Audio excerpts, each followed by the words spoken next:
একটা ছোট্ট কথা বলে দিই আপনাদেরকে। ফুরফুরা শরীফ একটা গ্রামের নাম। এই গ্রামে ABCD XYZ রাজনৈতিক দলের নেতা কর্মী থাকতে পারে। এটা গ্রামের সৌন্দর্য। যে কেউ যে কোনো রাজনৈতিক দলের ঝান্ডা কালারের সাথে যুক্ত থাকতে পারে। এটা তার গণতান্ত্রিক সাংবিধানিক অধিকার।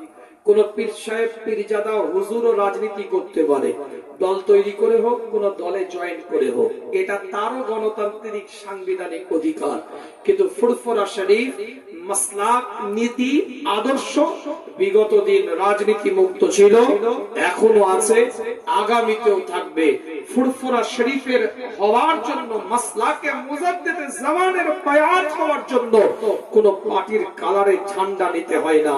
ওটা কোরআন সুন্নাহ ফাকি মাসালা কেন্দ্রিক মুজাদ্দিদে জামানের মত পথটা নিতে হয়। বুঝাতে পারলাম?